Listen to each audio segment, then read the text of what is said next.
very pleased to welcome Batuhan Aydagül, who will be discussing his challenges and successes in advocating for innovative reforms for women. Mr. Aydagül is the coordinator and board member of the Education Reform Initiative, ERI, where he also works as lead policy analyst. The ERI was launched in 2003 with the goal of improving policies that ensure access to quality education for all children and to ensure that policy processes are participatory, innovative, rational, and transparent. Mr. Aydagül is on the advisory board of the Mother-Child Education Foundation in Istanbul, and he has played a key role in the emergence and development of the annual best practices conferences in Turkey. In addition to his long list of honors, too many to name, Mr. Aydagül was awarded the 2012 Patricia Blunt Koldyke Fellowship for his role in leading reform efforts to ensure that Turkish students have access to quality and equitable education. The Chicago Council's Patricia Blunt Koldyke Fellowship in Social Entrepreneurship is funded by the Koldyke family to recognize emerging international leaders who are transforming society through innovative solutions to pressing global challenges, particularly those related to children. A special welcome to Mr. and Ms. Koldyke, who are able to join us here today. And I would like to thank the Chicago Council for including CIS as a partner in the week of Koldyke Fellowship events once again this year. And thank you specifically to Kelly Spence for all of her hard work in organizing these events. And finally, thank you to our U Chicago partners, the Center for Middle Eastern Studies, and the School of Social Service Administration for co-sponsoring this afternoon's program. So at this point, it is my pleasure to welcome you, our speaker for this afternoon, Mr. Batuhan Aydagül. Thank you. Oh, thank you. Good afternoon, everybody. I'm privileged to be here with you today. Truly, I just arrived on Saturday and enjoyed a day and a half of how they're called Chicago. I would like to thank the Koldyke family and the Chicago Council of Global Affairs on this amazing opportunity for me. Republic of Turkey will be 90 years old next October. If not old, we can take it as a mature republic. It has a very young population.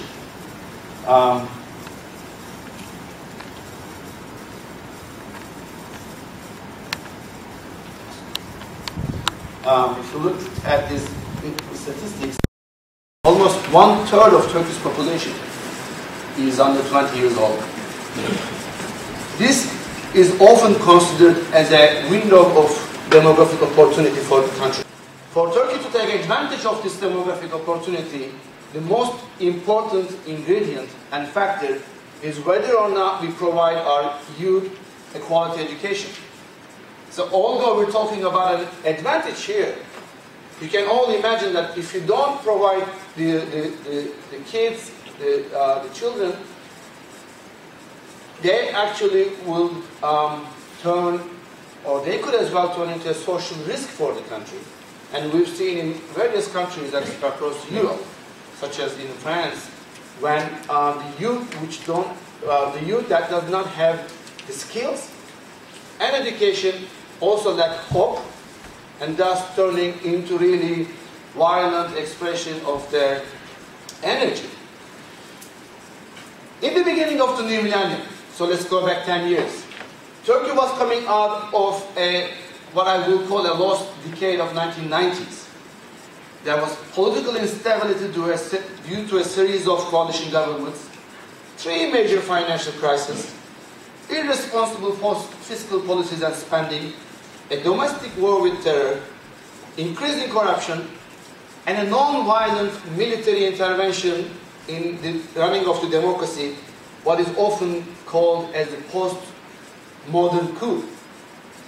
The electorate's reaction to this in 2002 was to leave all the parties, all the mainstream center-left or right parties out of the picture and give the majority to the Justice and Development Party, which was linked to a fundamentalist movement, which had lived in under various parties in the past.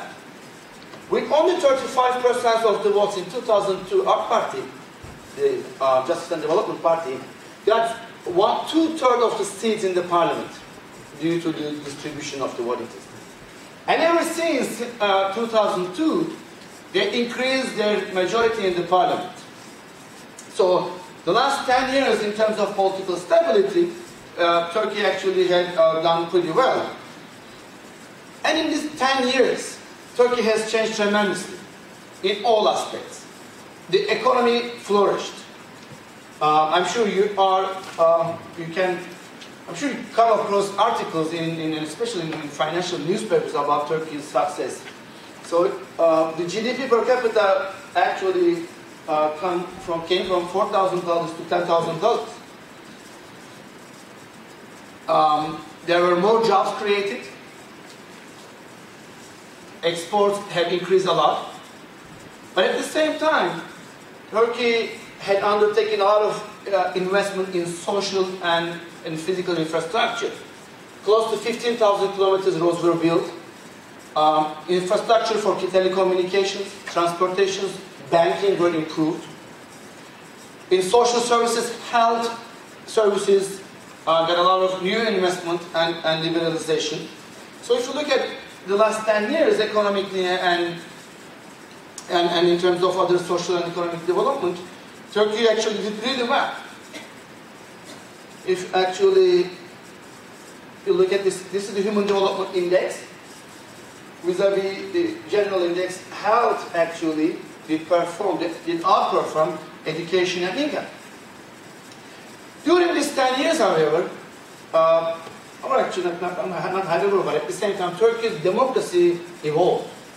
Last, I mentioned about a non-violent post-democratic coup in 1997.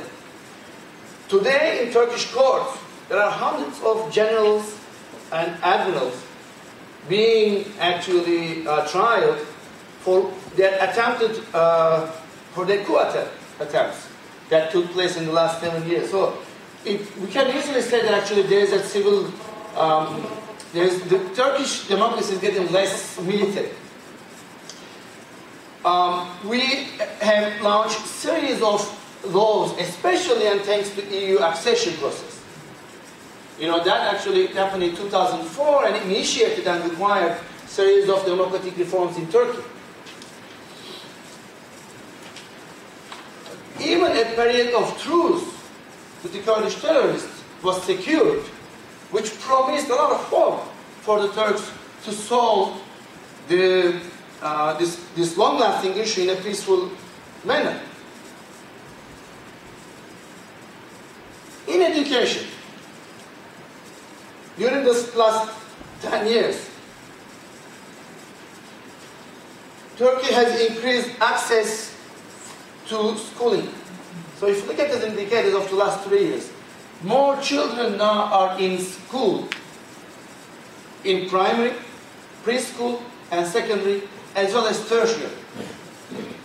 However, we have problems with making sure they finish school. So we can start kids school.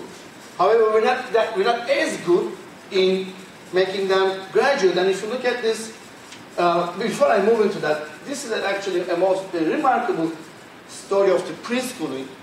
Look how historically low it's been in Turkey, the preschool enrollment.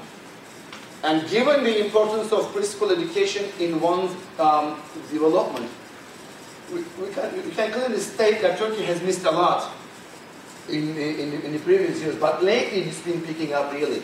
We're talking about much higher rates of enrollment. However, if you look at the absenteeism and dropout rates, especially look at this. 33% of students are actually not going to school 20 days or more every year. This was actually more the previous year. If you look at the dropout rates in vocational and secondary schooling, it's incredibly high. Especially, imagine behind this picture the demographic argument. So these are the kids we have to educate today and provide a quality education. Turkey has also launched in the last 10 years a major curriculum reform. In 2004, the whole curriculum was revised. I mean, it didn't happen in 1 year, but it started. And when we commissioned an independent study in the Education Reform Initiative, what struck me most as one of the findings is the Turkish education curriculum was now promoting an active citizen rather than a passive citizen, which the former educational curriculums did. Meaning, the country, the state now wanted a citizen that was equipped and able to question the authority. This is really important because when I went to school, when my cohort went to school, we were taught not to question the authority, be it the state authority, be it the religious authority, or be it any authority in the family or outside of in the social circles. What was critical for that is critical thinking skills. So we never actually even heard of critical thinking skills prior to 2000s, let alone having a school system. So what happened with the 2003, this new ideology of really educating active citizens came into the picture. However, as most of you would agree, curriculum change doesn't bring or add into learning outcomes. And what did the government forget to do? Teachers. Take care of the teachers. Invest in teachers. Invest in their professional development. We didn't have teachers who possessed critical thinking skills in the beginning because they had graduated schools out of schools which did not teach them. So that was important. And only after 10 years or 9 years in power, the current government remembered the teachers last year, as I was mentioning this morning. We're now working on a teacher strategy that will help us focus on those teachers. Now, in terms of learning outcomes, Turkish students rank in the last places with Mexico and Chile among OECD countries. But more importantly, maybe this doesn't really mean too much to you, but 43% of students who took the test in 2009 can't solve a basic mathematical problem. See, this is the problem they can't solve. 42% of the Turkish students. This is much better in maths and in science and reading, but still, the fact that 42% who went to school for 8 years can't solve this tells you something about the Turkish education system. The unequal distribution of quality among schools and the disparities among genders, schools, provinces, urban, rural, economic and social classes are vast. Which is critical, again, always remember the demographic if argument. Unless we're able to offer everybody an equitable opportunity for growth, Turkey will never realize this demographic gift into an advantage, or turn it into an advantage. Well, within this technical picture, and look, these are the statistics from these disparities. Look, this is the lowest quantile of social economic structure, and this is the highest quantile. And look, less than 1% of the poorest 20% can go to college. Whereas among the richest, that's 28%. 64% of the highest quintile can go to good school, whereas only 7% in the lowest quintile can. So, economic conditions definitely affect your. Now, this picture itself is actually offering a black and white picture. On the one hand, Turkey has achieved a lot of good things in the last 10 years, in education as well as in other areas. However, let's go back to the democratic argument, and let me tie it from there to how actually emerging democracy and education can play out together. Turkey is immensely polarized, maybe more than US. 68% of people say they decide on an issue based on who says it. 68%. The polarization especially exists on the lines of religion, secularism, and nationalism. Last Monday, when Turkey celebrated its Republican holiday,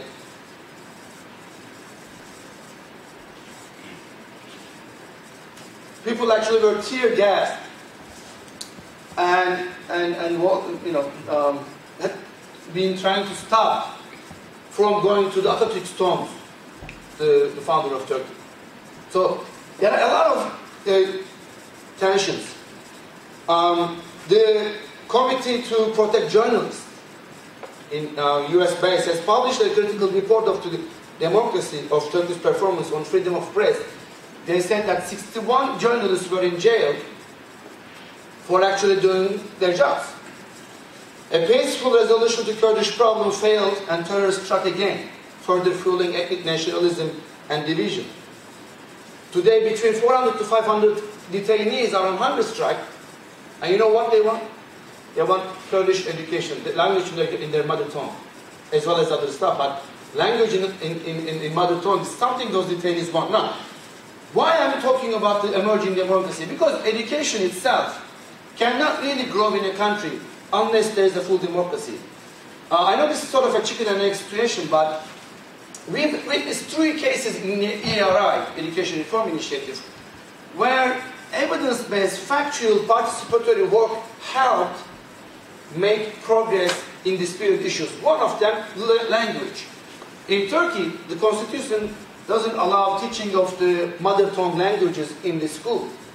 Whereas when we go out and see kids who start primary school, first grade, without knowing a single word of Turkish, it obviously creates a problem for the children.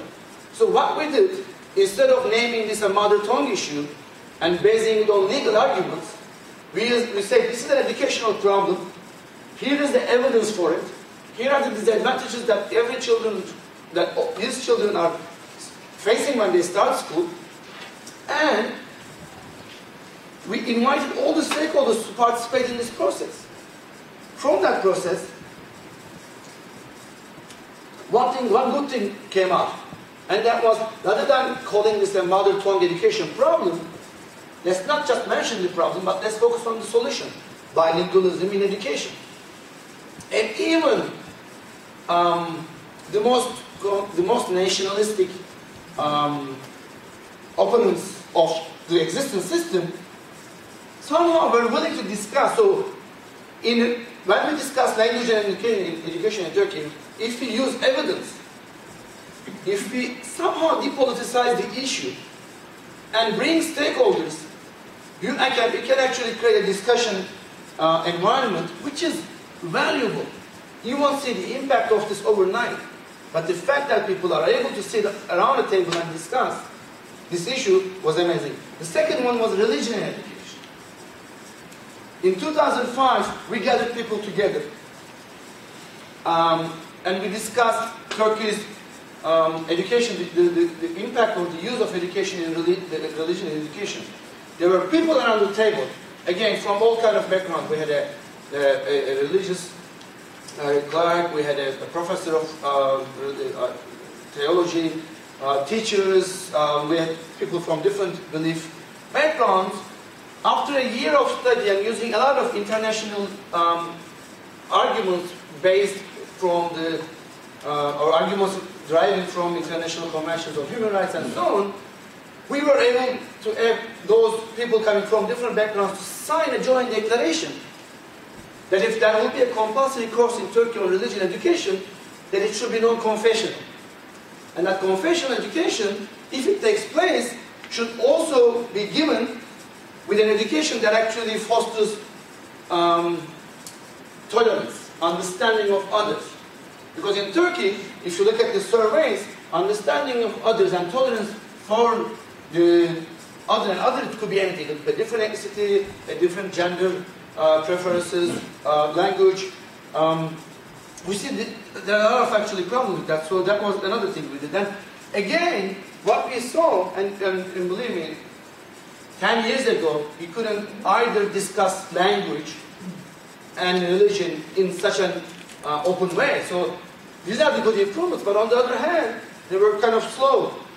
They were kind of modest progresses. At the end of today, as I speak to you, we don't have an ideal system established. But I've given up my hopes of achieving change in social issues overnight long time ago. But I never lose my pessimism. I never lose my optimism, because if we turn into pessimist people, we should not really working where we're working right now, so we don't have that luxury. The last thing I want to mention to you about is the new law that actually the government passed in April this year. And in this law, the government expanded the duration of the compulsory education to 12 years and restructured it to 2 parties, especially the first 8 years. So now we have a primary and a junior secondary, each consisting of 4 years. Now what is interesting, this system, an 8-year continuous primary education, was enacted in 1997. And it was enacted through a military encouragement. And why was it done so? First of all, it was really necessary to expand the compulsory education in Turkey, but also the junior secondary parts of the religious schools were not really wanted to exist. So this government, after 15 years, they came in and they said, we're overturning everything that law has done. And they did at the end of the day. Now, during that time, my institution and I were very active in the public in talking about this law. And we opposed the law. We opposed it on the basis that it did not have anything to do with the 2 most urgent priorities that Turkey faced. What was it? Lack of quality versus disparities. And this law not said a word about these 2 challenges, but also made our struggle to deal with this more difficult, because now the country had to spend a lot of resources on other issues. So people ask me, they like, you have done this sort of advocacy, but the law has passed anyway. What do you feel about that? Doing policy and advocacy, it's not a zero-sum game. You don't win or lose. It's a long process that is quite challenging. And if we were not there, if here I and myself hadn't had that 10 years of experience in Turkish education, we would not be able to go out there and inform the public, offer them objective analysis of what this really law meant and what really implications could be. And even though this law passed, and even though we had a strong, fierce rivalry with the government by then, because we were objective, because we were natural, because we used evidence, once the law was passed, the government called upon us saying, okay, we did disagree by then, but now it's time to sit together and discuss how we can implement it. And we said, as this law is now Turkey's law, we don't have the luxury to say we're not going to, we're not going to cooperate with you. So we did. We're going to monitor this process. But what I'm actually going to say in the beginning, policy and politics in many languages are the same word. So in Turkey it's politika for both policy and politics. And it's new that in our region, especially in Southeast Europe and in our region, to use to implement this more Anglo-Saxon concept of policy, using evidence, having the participatory processes, bringing innovative thinking. So we have had 12 years of experience, or 10 years of experience in Turkey, and it's as Turkish democracy evolves and matures, our work will also do so. And let me stop here and thank you for this presentation. I will be happy to take your questions and your comments as well.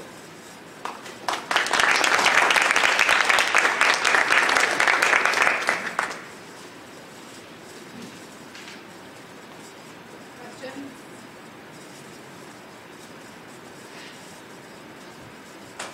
Yeah, I have a question on the dropout rate of students and what you see as the causes of that, and what the relationship between that and the graph that showed the chances of post-secondary opportunity? If you look at the causes in the primary, you will see that actually Turkish schools are having a hard time in building school sense of belonging to school, right? Basically, there isn't much funding that goes for supporting extracurricular activities, which is really a key thing. And also the number of teacher-student ratios are very high, especially in some disadvantaged areas, which makes it more difficult for children to pay more attention to, especially kids at risk. So these two things play out in the primary. We've seen that for girls especially, for girls whose mother tongue is not Turkish. Although they start the school and learn how to read and write, but since they're having so much difficulty, they somehow move away from the schools.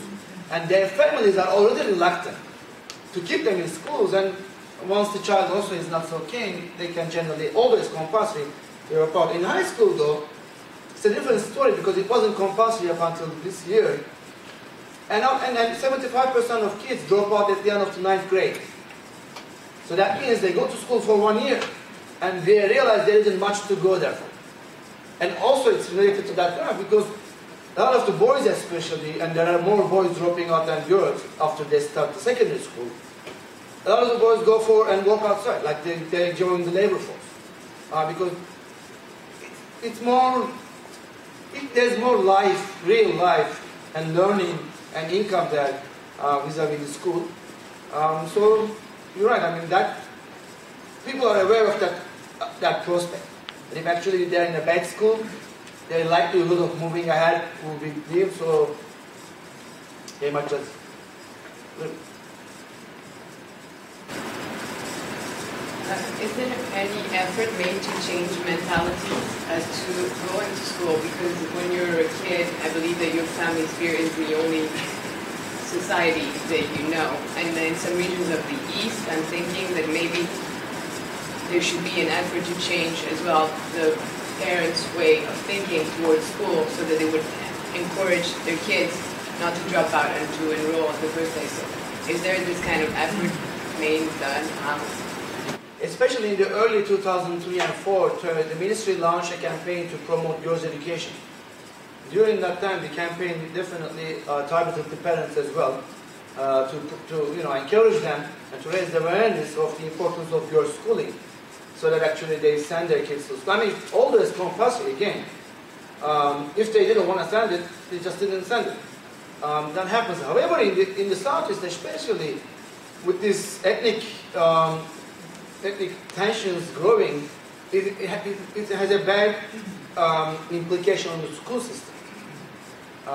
So that tension needs to be really solved as soon as possible. Otherwise, its implications throughout the social system will expand. And there are obviously challenges and a lot of tensions among kids. But I trust in the judgment of individuals. And if they see that the school will help them actually do better, they will stay in the school. But unfortunately, right now, we're failing on that. We can't just provide them a good quality education. We can't. Can you speak a little bit to the structure of school governance and policy in Turkey? In the U.S., control is strongest closer to the schools, so local government has the most control of the state government and federal. How is Turkey set up, and how do you think that impacts not only how policy plays out and where you target your policy work? Wonderful. It's one of the most rigidly centralized systems in the world. Everything is controlled in Ankara. Every decision is made in Ankara.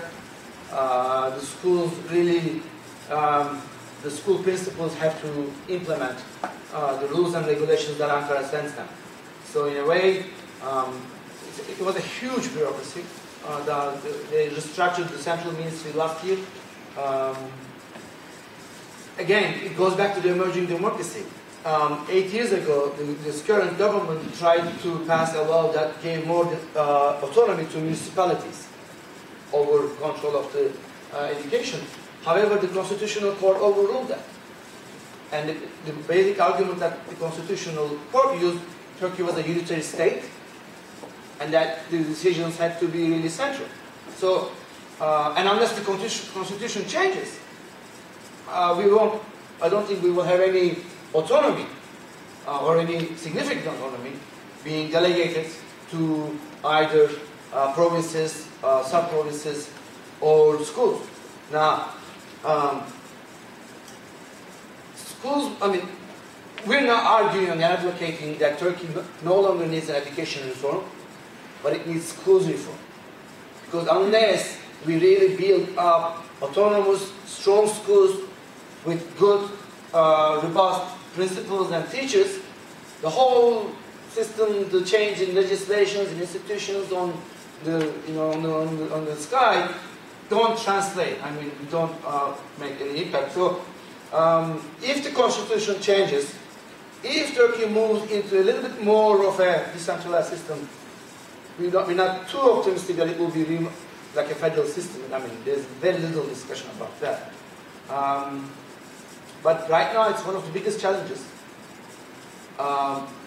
Look, we're talking about a school principal who doesn't have a budget and who doesn't know how, who can't really bring in problems to fix, or solutions to fix problems in the classroom or in the school. Imagine yourself a leader of an educational institution and you have no room. I mean, there are principals who do that. Let's give credit to them, but they're really miraculous individuals, and they're not too many of them. I wonder if we could talk about some of the initiatives that ERI has undertaken to address the issues that I'm talking about. I was wondering if you could talk about some of the initiatives that ERI organization has undertaken to address some of these issues that you bring up. Okay. Basically, we're focusing on improving the evidence-based policy making on the one hand, and trying to develop innovative solutions for teachers on the other hand. So we call ourselves a think and do tank. And that's actually very important because the do part enables us to work with the teachers, both to learn from them and practitioners, and also to be able to make a difference in their lives. So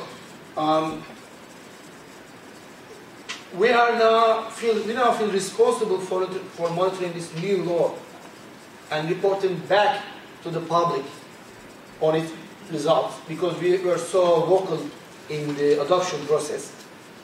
But on the other hand, we're working with critical thinking. We're designing new teacher programs on critical thinking skills, but more rather to bring innovation rather than scale it up. We think it's the government's responsibility to reach out to all the teachers. No NGO in Turkey can actually offer professional development courses to 800,000 teachers. No NGO can do that. So as an NGO, we feel ourselves responsible for developing and bringing up the innovation, and then leveraging the government funds to scale them up. So on the one hand, we're focusing on our research and advocacy sites. You can imagine like an 1810 around in the US, and quality and equity will be on our scope. In 2 months, we're going to publish a new research report on resilient students. On resilient students, we mean students living under really bad conditions, but still doing good. Like what really makes them do good? What really makes them survive? If we can't really find out that, maybe we're thinking we can have some policy lessons for the others, and the teachers' work will continue. Because as I said, that's really a key component of what we do and why we exist. Recently, Turkey's had an influx of immigrants or refugees from other countries. How is that affecting this? Unfortunately, Turkey, Can you repeat the question? the influx of immigrants to Turkey, how does that affect the whole discussion? With the Syrian refugees, Turkish Republic is trying to deal with that itself. It doesn't accept contribution from international NGOs. We happen to be very sometimes skeptical about the international NGO, I mean, we being the state. So Turkey is trying to deliver them a good education as much as it's possible. We don't have such experience, that's the reason. But there are also a lot of immigrants illegal immigrants, like coming from all the Southeastern, East Asian and African countries. Unfortunately, they're completely out of the picture. Unfortunately. I mean, in that sense, Turkey is doing really poorly in making sure their rights to education is fulfilled, they're incorporated into the system. They're rather seen, unfortunately, as a temporary getaway. I mean, their presence is accepted as temporary, so their services is limited. So we don't have much experience with dealing with refugees in Turkey. So it's tough. What are you doing to think about how you maintain a pipeline of talented teachers and leaders in the future, beyond educating the ones that exist today? Look, right now we're choosing our teachers through examinations. So in order for them to enter the education school, they have to go through an examination. When they graduate, in order for them to be a teacher, they need to pass another examination. So an examination defines whether or not you will be a teacher. Whereas everybody will agree that actually being a teacher, really good teacher, requires more than just requires more skills than just could be assessed by examinations. Right now we're advocating that the selection system should be a more comprehensive one, if possible, looking at portfolios, interviews, and so on. We have to attract more talented teachers. And for that, the profession itself needs to get more attractive. Right now, those applicants to teacher schools are coming from the lower pillars of the society. You know, they see it as a secure job because government teaching is a civil service job. It is a lifetime job guarantee. They see it more as a lifetime job than a committed, profession. So we have to make the teaching profession a more attractive one. And also improve the ways and means we select teachers, and later on, how we work with them to help them develop professionally, promote them. Right now, unfortunately, our in-service teacher training systems fail. We're talking about seminars that inspectors give to teachers in hundreds of numbers. So there is much we have to do, and actually one of my purposes this week is to learn as much as possible from the Chicago experience on how they're actually working with this issue, because on the one hand it's actually a global issue. I mean, it's just particular to Turkey, and we definitely need to share good practices, although they will never become a recipe. I'm sure there will be much to learn to improve our own national practices. Do you have the data for how each educational stratum makes an individual to jump from one socioeconomic class to another? So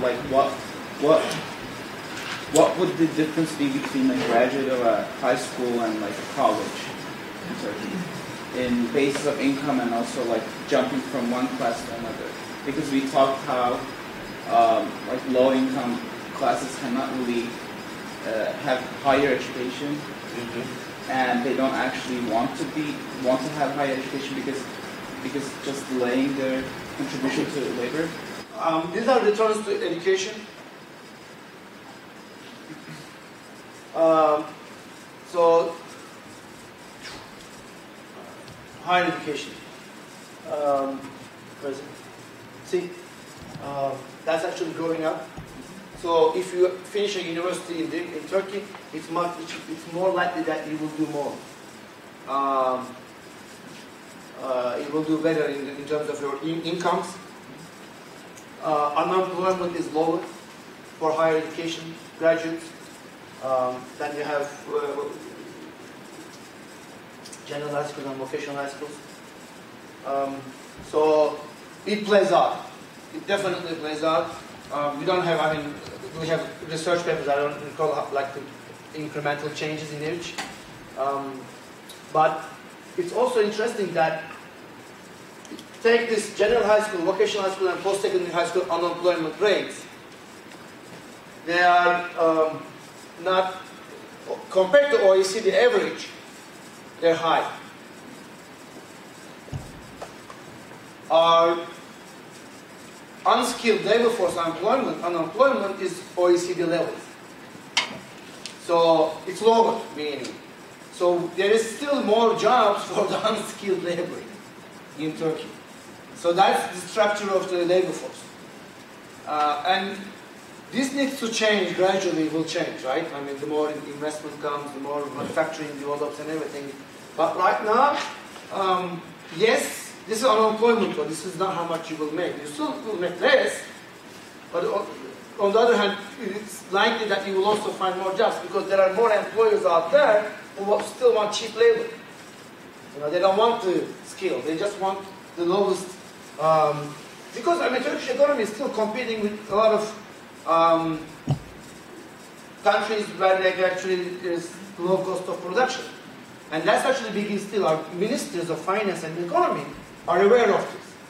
They suggest that unless we increase our skill level and the overall skill level of the economy, we will never get into this R&D, technological innovation, and then that will make Turkey jump from being a middle income economy to a high income economy.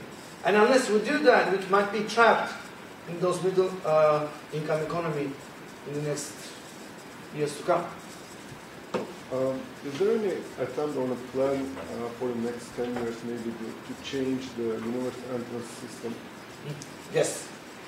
There are attempts, but we don't know how they will take place.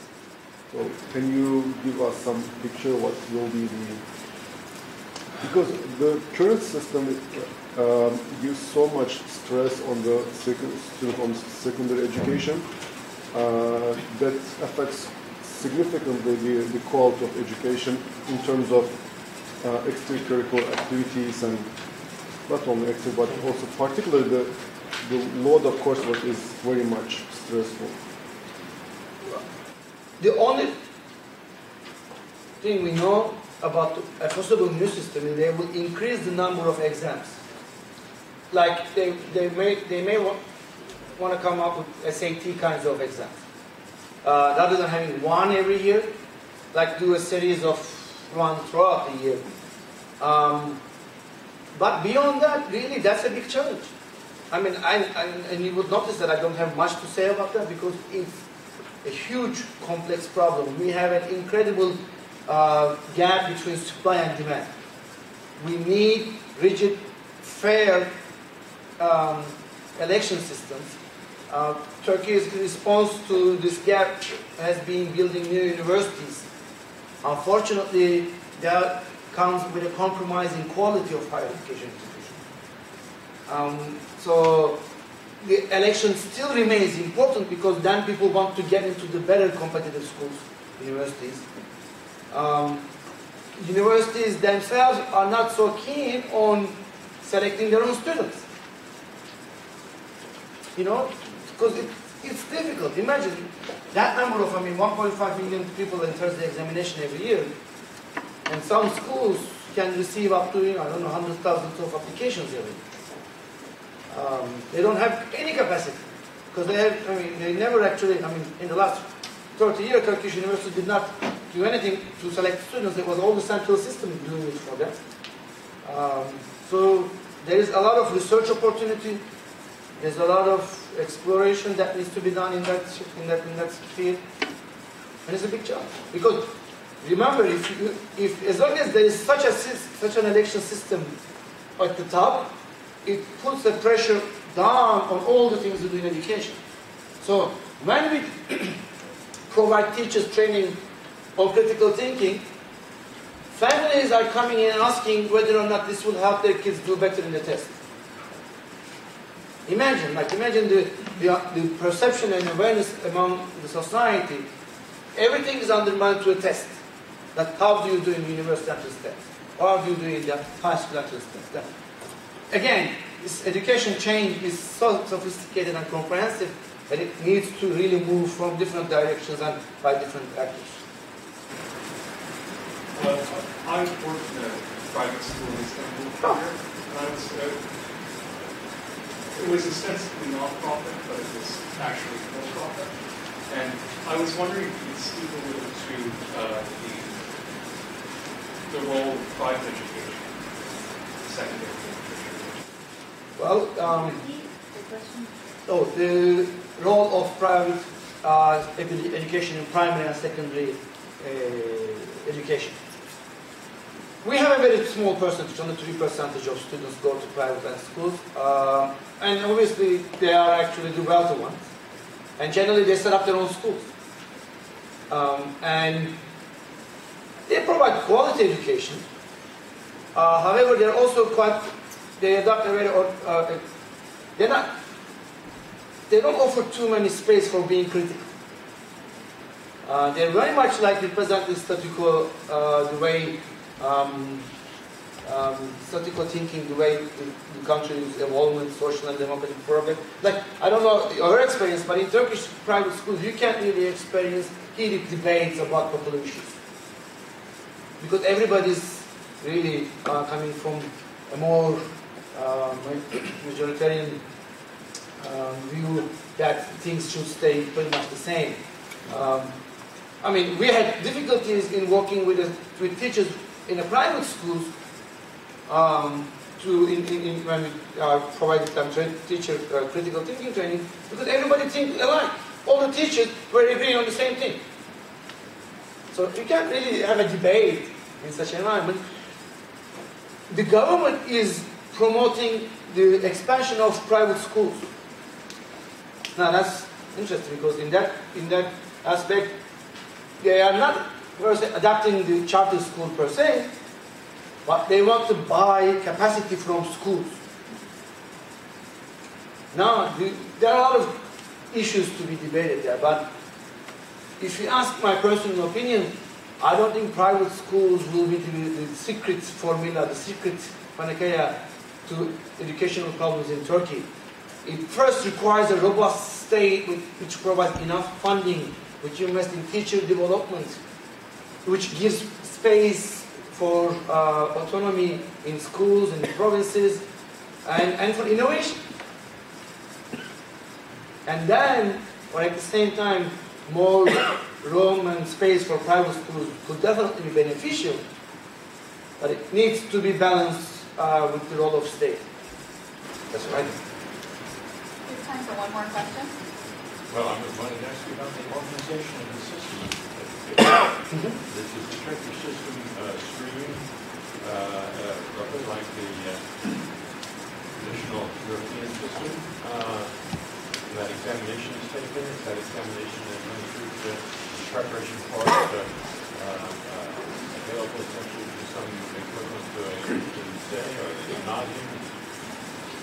So you see, the reason I ask that question, for example, is whether the problem of prescribed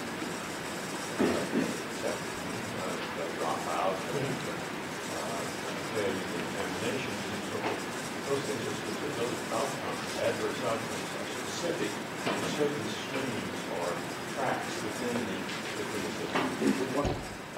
This is the formal education system. So you go to pre-primary, elementary, middle schools. Up until you finish middle school, there is no tracking. None. In high school, you can choose between vocational and general. Right? And obviously you have elite high schools. So you can go to an elite high school, you can go to a general public high school, or you can go to a vocational high school. And let me see, there are differences in dropout rates.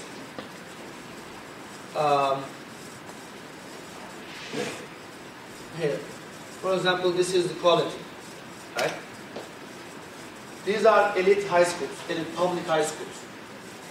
They're above the OECD average. But look at the vocational high schools. They're over here. Huge difference. Huge. I mean, in Turkey, like wealthy students and those lucky non-wealthy students can get an education at the OECD level. Really. I mean, and obviously, I'm sure in Chicago University, you meet a lot of Turkish students who came from Turkey, are very much up to, international standards and so on. But for the others, that's the dire case. And if I put a graphic here showing the dropout rates, you will see the same thing.